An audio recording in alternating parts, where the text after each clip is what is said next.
Bonjour et bienvenue à cet épisode de Suivez le lapin blanc, intitulé Création versus évolution.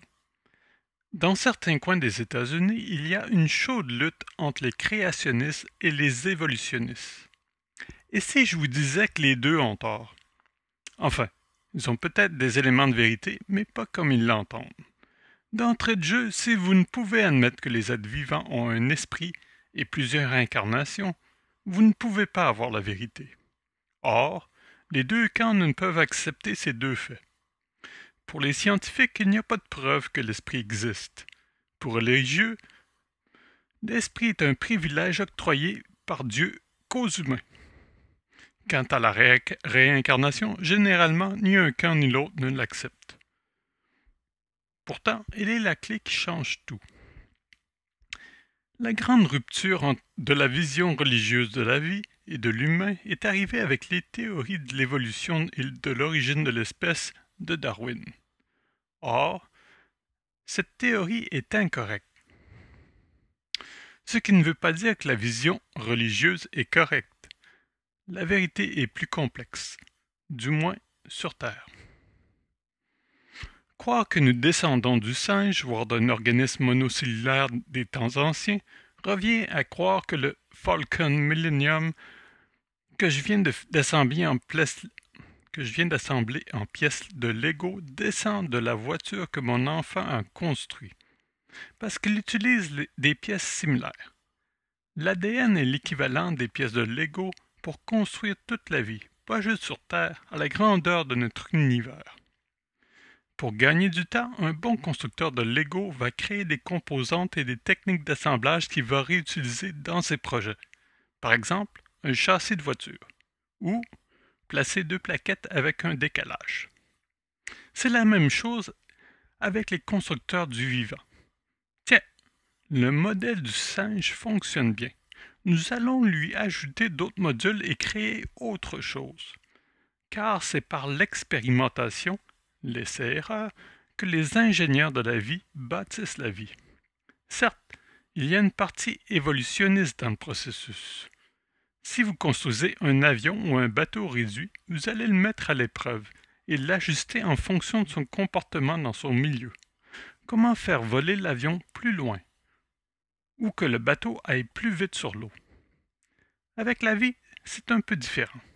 Elle a une capacité d'auto-adaptation. Elle peut s'améliorer d'elle-même, même au sein d'une incarnation. Vous n'êtes pas la même personne que lorsque vous étiez enfant ou adolescent. Même votre ADN change. Une hérésie pour les scientifiques. Mais ils commencent à le remarquer. L'environnement, par exemple, provoque des changements à l'ADN. Pourquoi tous ces cancers et ces maladies dégénératives? Selon Darwin, c'est le plus fort qui l'emporte. Il a observé des papillons blancs autour de chez lui.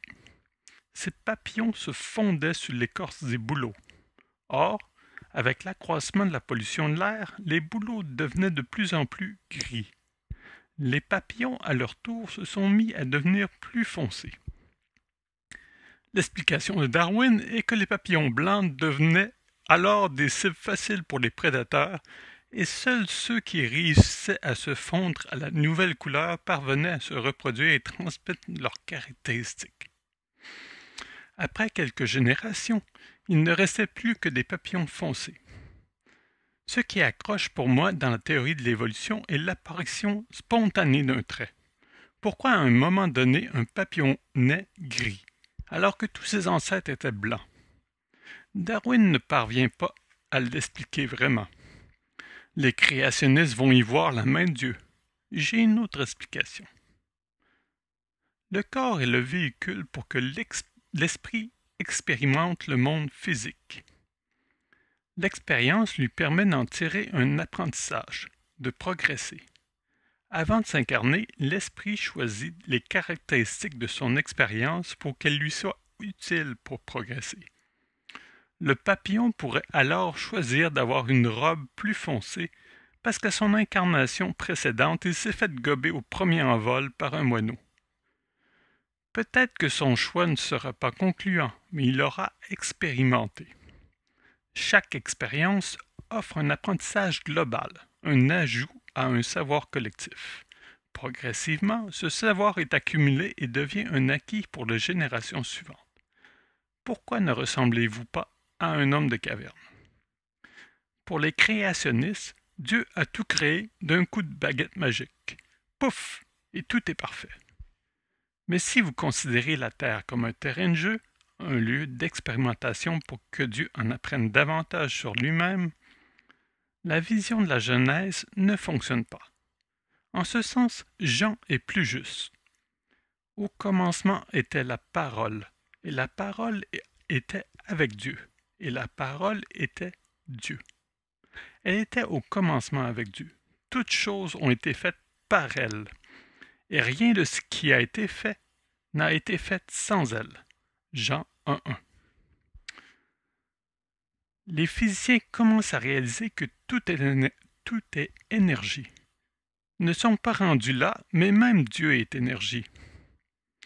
Selon Jean, le son est aussi une forme d'énergie. Selon Jean, c'est la parole qui crée les choses. Qu'est-ce qu'une parole sinon qu'une manifestation énergétique des sons d'une pensée? Lorsque vous jardinez, vous expérimentez. Chaque année, vous apprenez. À l'automne, vous faites le constat. Ouais, les patates ne fonctionnent pas bien dans ce coin-là. Les courgettes sont trop envahissantes plantées ici. J'aimerais bien avoir des poivrons. L'an prochain, je vais en planter dans ce coin. Ne pensez-vous pas que Dieu ou les races architectes ne font de même? Ouais, les chevaux blancs dans la plaine d'Afrique ne cessent de se faire manger par les lions. Et si je leur ajoutais des lignes noires pour dérouter les lions? Vraiment pas une bonne idée ces gros oiseaux qui volent pas. Les humains, ils ont tous massacrés avec des gourdins. On va oublier ça pour le moment. J'aimerais cela avoir un oiseau qui est capable d'imiter n'importe quel son. Comment va-t-il évoluer dans la vraie vie? Je le répète encore une fois. Tout devient très logique et cohérent lorsque vous avez la bonne explication. Plus de perte de temps et d'estinage avec des théories qui ne tiennent pas la route.